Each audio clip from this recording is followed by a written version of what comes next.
எல்லாருக்கும் வணக்கம். இன்னைக்கு பார்க்க போகிற படத்தோட பேர் வந்து நெல்லிக்காம்புயில் நைட் ரைடர்ஸ்.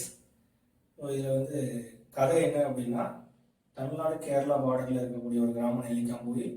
அங்கே இருட்டுன்னா பயப்படுற ஒரு ஹீரோ ரொம்ப தைரியசாலின்னு நினச்சி லவ் பண்ணுற ஒரு ஹீரோயின். இதே நேரத்தில் இருட்டில் அந்த ஊரில் நடக்கக்கூடிய சில மர்மமான நிகழ்வுகள், அதை கண்டுபிடிக்க வேண்டிய ஒரு சூழ்நிலை ஹீரோ கைக்கே வருது. ஸோ ஹீரோ இதை இருட்டில் கண்டுபிடிச்சாரா இல்லையா, அங்கே நடந்தது என்ன அப்படிங்கிறத அந்த படத்தோட ஆன்லைன் ஸ்டோரி.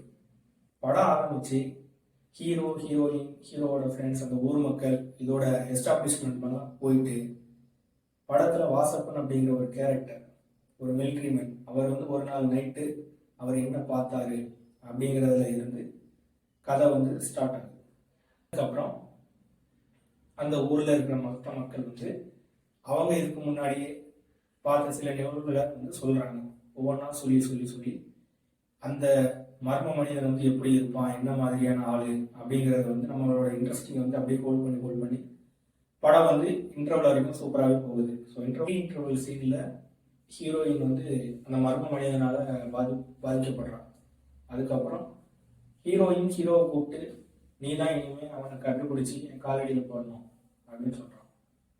இதோட இன்டர்வல் முடியுது. இது வரைக்குமே படம் ரொம்ப சூப்பராக தான் இருக்குது. அந்த மக்கள் அந்த கேரக்டருக்கு கொடுக்குற பில்டப்ஸ், அதுக்கப்புறம் music, elevation, scenes, starts, everything is super. But இன்டர்வலுக்கு அப்புறம் படம் இதே மாதிரி இருந்ததா அப்படின்னா இல்லை. ஏன்னா இன்டர்வலுக்கு அப்புறம் ஹீரோ மர்ம மனிதனை கண்டுபிடிக்கிறத விட தான் ஒரு தைரியசாலி அப்படிங்கிறத ஹீரோயின் முன்னாடி காட்டுறதுக்காக தான் எஃபர்ட் அதிகமாக போட்டு, ஸோ அந்த சீன்ஸ் போராலாவே அந்த மர்ம மனிதனை நோக்கி நகராமல் ஒரே இடத்துல ஸ்ட்ரக் ஆகிக்கிட்டே தான் இருக்கும். ஒரு கட்டத்தில் அவங்களுக்கு பிரேக்கப் ஆகி வேற வழி இல்லாமல் மர்ம மனிதனை கண்டே பிடிச்சாகணும் அப்படிங்கிற ஒரு சூழ்நிலையில் மாட்ட போய் தான் மர்ம மனிதனை கண்டுபிடிப்பாங்க. ஸோ அந்த ரிவீல்ஸ், ஸோ அவன் ஏன் இப்படி இருக்காக இப்படிலாம் பண்ணுறான், ஸோ அப்படிங்கிறது எதுவுமே கரெக்டான ஜஸ்டிஃபிகேஷன் இருக்காது. ஸோ ஓவராலாகவே இன்டர்வலுக்கு அப்புறம் படம் ஃப்ளாட்டாக தான் போகுது. அவ்வளோதான் இந்த படத்தோட ரிவ்யூ. ஸோ இதில் நடித்த நடிகர்களில் மேத்யூ தாமஸ்க்கு பெருசாக நடிக்கிறதுக்கு ஸ்கோப் இல்லை. பட் ஹீரோயின் மீனாட்சி கிருஷ்ணனுக்கு அந்த interval scenes and some love போர்ஷன்ஸில் ஒரு எமோஷன்ஸ் அழகாக காட்டுறாங்க. ஸோ அதை தாண்டி மற்ற கேரக்டர்ஸ்லாம் அப்படி போகிறாங்க. ஹீரோவோட ஃப்ரெண்ட்ஸாக நடிச்சிருக்கிற 2 பேர், அவங்களோட காமிக் சென்ஸ் அண்ட் ஹியூமர்ஸ் கொஞ்சம் நல்லா இருக்குது. படத்தில் பாசிட்டிவ்னு சொல்லணும்னா ஃபர்ஸ்ட் ஹாஃப் சூப்பராக இருக்குது. அண்ட் ஃபர்ஸ்ட் ஹாஃபில் வர ஸ்டன்ட்ஸ், அந்த சீக்வன்ஸ்லாம் செம்மையாக எடுத்துருக்காங்க. அது ரொம்ப பாசிட்டிவ். அண்ட் சவுண்ட் மிக்ஸ் ஓவராலாகவே சூப்பராக இருக்குது.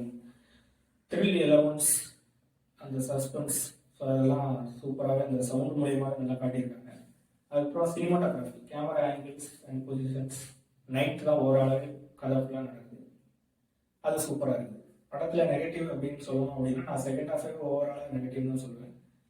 ஒரு சின்ன போர்ஷன்ஸ் வேணும்னா மேபி கொஞ்சம் நல்லா தெரியலாம். பட் ஓவராலாகவே செகண்ட் ஹாஃப் நெகட்டிவ் தான் என்னை பொறுத்த வரைக்கும். அதுக்கப்புறம் ஸோ ஹீரோ ஏன் இரவுனா பயப்படுறான் அப்படின்னு சொல்லிட்டு ஒரு சின்ன ஃப்ளாஷ்பேக் இருக்குது. ஃப்ளாஷ்பேக் ஓகே, பட் ஃப்ளாஷ்பேக் அப்புறமே வளர்ந்து பெரியவனானதுக்கப்புறம் ஈவன் ப்ரீ கிளைமேக்ஸ்க்கு முன்னாடி வரைக்கும் ஹீரோ பயப்படுறது தான் இருப்பார். ஸோ அது அந்த சீன்ஸ் ரிப்பீட்டேட்டிவாக இருக்கும். ஸோ அது கொஞ்சம் போர் அடிக்குது. அதுக்கப்புறம் ஃபர்ஸ்ட் ஹாஃப் வரைக்கும் மர்ம மனிதன் மேலே கொடுத்த பில்டப்ஸ் செகண்ட் ஹாஃப்ல அந்த ரிவீல் பண்ணுறது, கண்டுபிடிச்சதுக்கப்புறம் அவரோட ஆக்டிவிட்டி எதுவுமே அந்த அளவுக்கு சாட்டிஸ்ஃபைங்காக இல்லை. ஈஸியாகவே பிடிச்சிடலாமே இந்த கேரக்டரை அப்படிங்கிற மாதிரி இருக்கு. அதுக்கப்புறம் ஃபர்ஸ்ட் ஹாஃப்லேயே இந்த மர்ம மனிதன் இருக்கிற இடத்த ஒரு கேங் கண்டுபிடிச்சிருப்பாங்க. ஸோ அந்த டே டைமில் போய் அட்டாக் பண்ணியிருக்கலாம். ஈவன் டே டைம்ல கூட அந்த மர்ம மனிதன் தேடி இருக்கலாம் ஃபேஸ் ரிவீல் ஆனதுக்கப்புறம். ஆனால் எதுவுமே பண்ணாமல் நாங்கள் நைட்டு தான் தேடுவோம், அவருக்காக நாங்கள் தான் வெயிட் பண்ணுவோம், நாங்கள் போய் தேட மாட்டோம் அப்படிங்கிற மாதிரி தான் அந்த ஸ்டோரி செகண்ட் ஹாஃப் ஃபுல்லாகவே நடக்குது. ஓவராலாகவே கிட்டத்தட்ட ஒரே இடத்துலேயே தான் சுற்றிக்கிட்டு இருக்காங்க.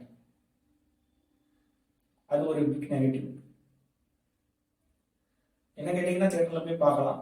Especially for sound design and cinematography and actions for first half நல்லா இருக்குது.